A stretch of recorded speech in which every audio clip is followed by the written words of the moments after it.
नमस्कार दोस्तों, आप सभी का स्वागत है। आज हम पढ़ेंगे रासायनिक अभिक्रियाओं और समीकरण।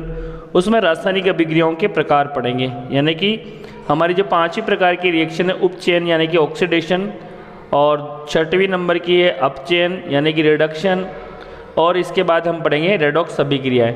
तो देखिए, ऑक्सीकरण और अपचयन अभिक्रियाओं में हम अंतर करना सीखेंगे। तो सबसे पहले क्या है, देखिए ऑक्सीकरण में क्या होता है, ऑक्सीजन अगर जुड़ रहा है तो वो ऑक्सीकरण है, और ऑक्सीजन अगर हट रहा है तो वो क्या है, रिडक्शन यानी कि अपचयन है। दूसरा क्या है, हाइड्रोजन निकल रहा है, अगर ऑक्सीजन जुड़ रहा है या हाइड्रोजन निकल रहा है तो भी वो ऑक्सीकरण है, और ऑक्सीजन हट रहा है या हाइड्रोजन जुड़ रहा है तो भी वो अपचयन है। अगला है इलेक्ट्रॉन अगर त्यागा जा रहा है, इलेक्ट्रॉन जब त्यागा जा रहा है तो वो ऑक्सीकरण है, इलेक्ट्रॉन ग्रहण हो रहा है तो वो अपचयन है। अगला है धन विद्युतीय तत्व की संयोजकता में वृद्धि, जैसे Fe+2 है, अगर Fe3 में बदल रहा है तो ये क्या हो रहा है, ऑक्सीकरण, और अगर उल्टा हो रहा है इसका तो वो हो रहा है अपचयन। अब देखिए, धन विद्युतीय तत्व की संयोजकता में वृद्धि या धन विद्युतीय तत्व की संयोजकता में कमी, तो वृद्धि क्या है, ऑक्सीकरण, और कमी क्या है, रिडक्शन यानी कि अपचयन।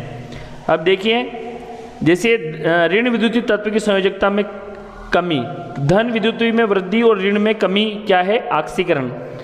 ठीक है, इसी प्रकार ऋण में वृद्धि क्या होगा, अपचयन। तो देखिए, यहाँ ऋण में वृद्धि हो रही है, यहाँ ऋण जो नेगेटिव जो संयोजकता है यहाँ 0 है, और यहाँ -1 है, तो यहाँ क्या हो रहा है, अपचयन हो रहा है। अब आगे देखिए, ऑक्सीकरण अभिक्रियाओं के कुछ उदाहरण, जैसे कॉपर ऑक्सीजन के साथ क्रिया करके कॉपर ऑक्साइड बना रहा है, तो देखिए इसमें ऑक्सीजन जुड़ रहा है और कॉपर ऑक्साइड बन रहा है, तो यहाँ क्या हो रहा है, ऑक्सीकरण संख्या यानी कि ऑक्सीडेशन स्टेट, यहाँ कॉपर की ऑक्सीकरण अवस्था 0 है और यहाँ +2 हो जाती है, तो ऑक्सीकरण की संख्या में वृद्धि हो रही है, तो यहाँ क्या हो रहा है, ऑक्सीकरण। अब देखिए, 4HCl प्लस ऑक्सीजन बराबर क्लोरीन प्लस H2O, तो देखिए यहाँ पे जो Cl है इसकी ऑक्सीकरण अवस्था -1 है, और यहाँ Cl की ऑक्सीकरण अवस्था क्या हो गई, 0, तो यानी कि -1 माइनस की संयोजकता में क्या हो रही है, कमी हो रही है। तो माइनस की संयोजकता यहाँ 1 के यहाँ 0 हो गई, तो यहाँ कमी होना भी क्या है, ऑक्सीकरण। तो यह एक प्रकार की ऑक्सीकरण अभिक्रिया है, या हाइड्रोजन ऑक्सीजन जुड़ रहा है यहाँ पे। ठीक है, तो ये ऑक्सीडेशन अभिक्रिया है। जैसे मैग्नीशियम के साथ ऑक्सीजन की अभिक्रिया होना, मैग्नीशियम ऑक्साइड बनना, तो ये भी ऑक्सीडेशन है। तो इस प्रकार ऑक्सीकरण संख्या का बढ़ना, जैसे कि एल्यूमिनियम की ऑक्सीकरण अवस्था यहाँ पे देखिए +3 हो जाती है, 3 इलेक्ट्रॉन बाहर त्यागे जा रहे हैं, तो यह भी ऑक्सीकरण हो रहा है। तो देखिए, ऑक्सीकरण संख्या वह संख्या होती है जो किसी अणु या आयन पर परमाणु के आवेश, जैसे धनात्मक, ऋणात्मक या किसी अन्य आवेश के बारे में बताती है। तो देखिए, Cu है, Cu+O2 के साथ क्रिया हो रहा है, तो CuO कॉपर ऑक्साइड बन रहा है, तो ये भी एक प्रकार की क्या है, जैसे यहाँ अपन 2 रख देंगे तो ये अभिक्रिया आपकी क्या हो जाएगी, बैलेंस हो जाएगी, 2CuO, तो ये आपकी ऑक्सीडेशन हो रहा है। अब देखिए, रिडक्शन यानी कि अपचयन में देखेंगे अपन, तो ऑक्सीजन का हटना, हाइड्रोजन का जुड़ना, इलेक्ट्रॉन का ग्रहण होना, धन विद्युतीय तत्व की संयोजकता या ऑक्सीकरण अवस्था में कमी होना, और ऋण विद्युतीय तत्व की ऑक्सीकरण अवस्था में वृद्धि होना। जैसे यहाँ 0 है, इससे 1 हो गया, यानी कि 0 से क्या हुआ, 0 से 1 हो गया, तो ऋण विद्युतीय तत्व कौन है, क्लोरीन, इसकी ऑक्सीकरण अवस्था में वृद्धि हो गई, 0 से 1 हो गया, तो यहाँ क्या हो रहा है, अपचयन।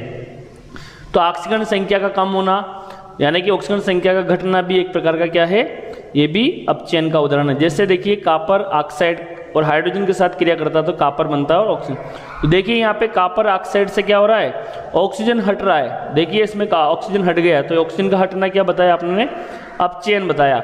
इसी तरह से कार्बन मोनोऑक्साइड जब हाइड्रोजन के साथ क्रिया करता है तो ये बना लेता है CH3OH, यहाँ हाइड्रोजन की जो इसको बैलेंस करने के लिए अपन 2 रख देंगे, तो ये हो जाएगा CH3OH। तो ये भी एक प्रकार का क्या हुआ, ऑक्सीजन ऐड हो गया, तो ये क्या हुआ, इसमें हाइड्रोजन ऐड हुआ कार्बन मोनोऑक्साइड के साथ, तो हाइड्रोजन का जुड़ना, यहाँ भी हाइड्रोजन का जुड़ना क्या हुआ, हाइड्रोजन का जुड़ना अपचयन है। इस तरह से जिंक ऑक्साइड प्लस कार्बन बराबर जिंक प्लस कार्बन मोनोऑक्साइड, तो देखिए यहाँ पे भी ऑक्सीजन क्या हो रहा है, हट रहा है, ऑक्सीजन हट रहा है जिंक से, तो ये भी एक प्रकार का क्या हुआ, अपचयन हुआ। तो इस प्रकार हमने ऑक्सीकरण और अपचयन अभिक्रियाओं में अंतर करना सीखा। देखिए, जो हमारी 7वीं रिएक्शन है रेडॉक्स अभिक्रिया है, तो रेडॉक्स अभिक्रिया किसे कहते हैं, जिसमें रिडक्शन भी होता है और ऑक्सीडेशन भी होता है, यानी कि ये उपोपचयन अभिक्रिया होती है, उपोपचयन अभिक्रिया, जिसमें अपचयन और उपचयन दोनों ही होते हैं, इन्हें रेडॉक्स अभिक्रिया भी कहते हैं। तो ऐसी रासायनिक अभिक्रिया है जिनमें ऑक्सीकरण और अपचयन यानी कि ऑक्सीडेशन और रिडक्शन दोनों साथ साथ होते हैं, इन्हें रेडॉक्स अभिक्रियाएं कहते हैं। जैसे देखिए कॉपर ऑक्साइड प्लस हाइड्रोजन,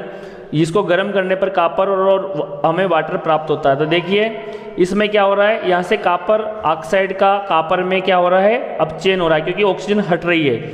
इस तरह से देखिए हाइड्रोजन का वाटर के अंदर क्या हो रहा है, ऑक्सीकरण हो रहा है, तो यहाँ ऑक्सीजन जुड़ रहा है। इस तरह से जिंक ऑक्साइड प्लस कार्बन बराबर Zn प्लस कार्बन मोनोऑक्साइड। तो देखिए यहाँ से ऑक्सीजन रिमूवल हो रहा है, तो ऑक्सीजन का हटना क्या हुआ, ऑक्सीजन का हटना अपचयन हुआ, और कार्बन के साथ कार्बन मोनोऑक्साइड का बनना क्या हुआ, ऑक्सीकरण। तो यहाँ इसका इसमें क्या हो रहा है, ऑक्सीकरण, और इसका इसमें क्या हो रहा है, अपचयन। इस तरह से मैग्नीज डाइऑक्साइड से मैग्नीज क्लोराइड बन रहा है 4HCl यानी हाइड्रोक्लोरिक एसिड के साथ, तो वाटर और क्लोरीन गैस बन रही है। तो देखिए यहाँ मैग्नीज डाइऑक्साइड का MnCl2 में क्या हो रहा है, यहाँ ऑक्सीजन हट रहा है, तो यानी कि क्या हो रहा है, यहाँ पे अपचयन हो रहा है। और यहाँ इसमें क्या हो रहा है, HCl का Cl2 में क्या हो रहा है, यहाँ पे उपचयन हो रहा है। तो यहाँ पे हो रहा है, इसमें ऑक्सीजन हट रही है, तो यहाँ अपचयन हो रहा है, और इसका इसमें क्या हो रहा है, उपचयन यानी कि ऑक्सीडेशन। तो यहाँ हो रहा है रिडक्शन और यहाँ हो रहा है ऑक्सीडेशन। दैनिक जीवन में उपचयन यानी कि ऑक्सीडेशन की अभिक्रियाओं के क्या प्रभाव है। तो सबसे पहले देखेंगे अपन संक्षारण। तो देखिए संक्षारण किसे कहते हैं, जब कोई धातु अपने आसपास अम्ल, आर्द्रता का मतलब नमी, वायु में उपस्थित ऑक्सीजन के संपर्क में आती हैं तो ये संक्षारित हो जाती है। इस प्रक्रिया को संक्षारण कहते हैं। उदाहरण के लिए लोहे पर जंग का लगना, ये एक प्रकार का संक्षारण है। चांदी पर काले रंग की तह जमा हो जाना, परत जमा हो जाना, ये भी संक्षारण है। तांबे पर हरे रंग की तह जमा हो जाना, ये भी संक्षारण है।